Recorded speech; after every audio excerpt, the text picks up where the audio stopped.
Alright, so I'm going to be doing a little bit of a series here on bear tanking in the Burning Crusade, and I thought a good place to start on that would be covering just a general overview of bear tanks. So first off, what is a bear tank? A bear tank is a druid that is in dire bear form. This increases our threat, damage by a 1.5 times modifier. It also gives us a huge bonus to armor, health, and based on talent's dodge rating from feral swiftness. This allows us to soak damage much more effectively through our general beefiness that we acquire while in the bear form, while generating a high amount of threat through our damaging abilities. This is perfect for tanking. But one facet of the druid that is unique to them, unlike the other tanking classes, is going to be the lack of a shield. And we compensate for this with higher armor and higher health overall. So let's start off, how do we generate threat? For single target, we use the abilities Mangle, Maul, Lacerate, and on a ranged pull, Fairy Fire, the feral version of it acquired from the tree, the Druid Spec tree. And for AoE, we will use Swipe, Demo Roar, although it is an extremely low threat ability in this expansion. Demoralizing Roar is still usable in AoE scenarios for a tiny pinch of threat, but it is much more useful for the debuff and should still be used. And then one piece that can get overlooked sometimes is healing over time effects. If you are damaged, or you're going to be taking damage, throwing a couple hots on yourself, then going into bear form, pulling with Fairy Fire, and letting these hots tick to heal you will actually generate threat split amongst all mobs currently in combat with you, which is a little bit of a buffer against healers or other resource generation from people in your raid pulling threat off of you.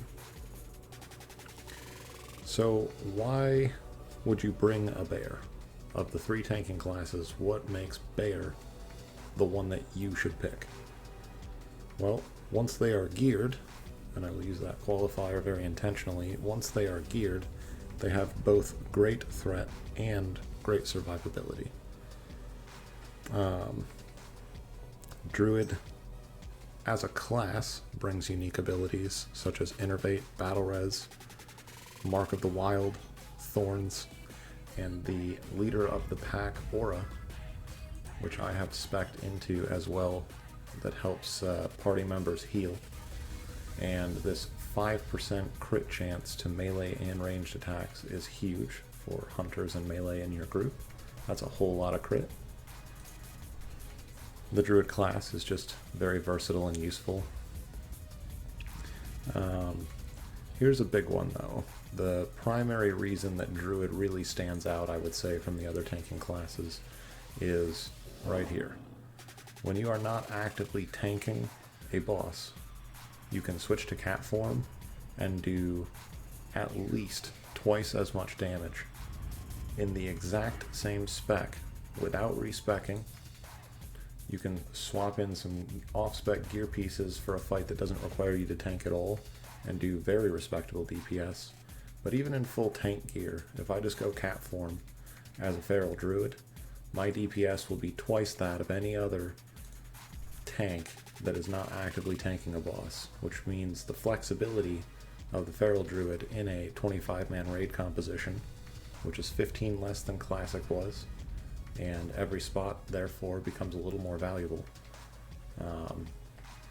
The flexibility there is not to be underestimated and cannot be understated. It's a lot of extra damage when you need it, and it is an incredibly versatile and useful tank when you need the tank, and it all comes in one package. That's super useful. The other piece of why you should bring a bear is that if you stick to a bear and have a bear tank in your raid, as content progresses, they scale very hard. They scale better than, I would argue, any other tank class in the game, and become the absolute premium tanks as we progress through Black Temple and into Sunwell. Their scaling is off the charts. Downsides of a Feral Druid. They do exist. It is not perfect in every scenario. A couple of the notable downsides that I would mention are that they are fairly mediocre without gear. I'm pretty much maxed out in this phase here, but prior to acquiring gear, the Feral Druid is, I would say, maybe the worst of the three. Tanking classes, that being Warrior and Paladin as the other two, they have mediocre threat before they have AP to scale their swipe, and mangle and lacerate, the lack of hit and expertise.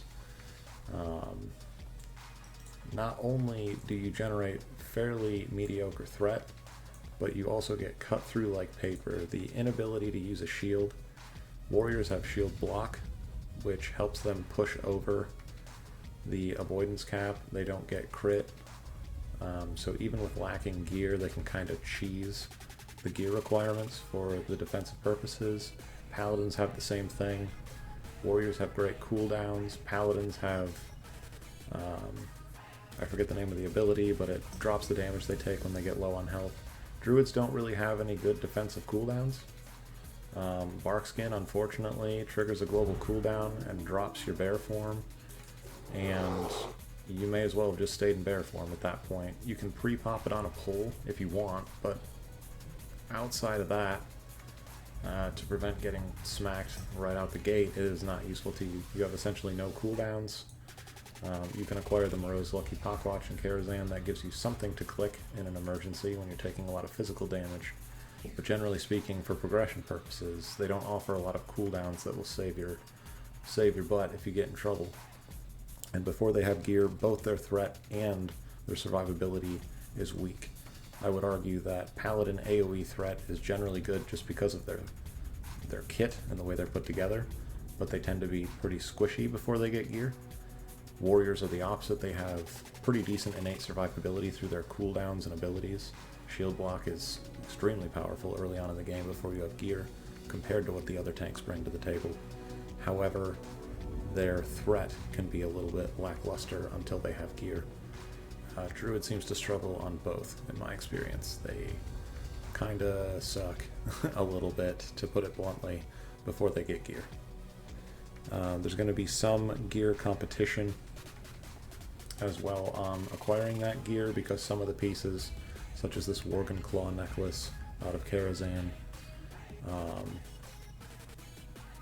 I'm currently using Chestguard of the Conniver. This would also be contested by melee classes,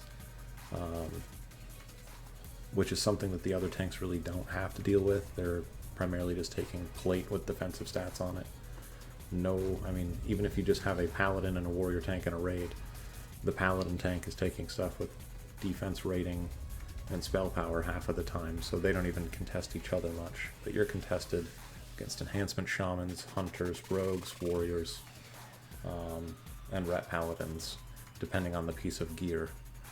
The Worgen Claw necklace, as an example, the rogues would want it, the enhancement shamans would probably want it, and the hunters would probably want it, which is not an issue that the other tanks really have to deal with.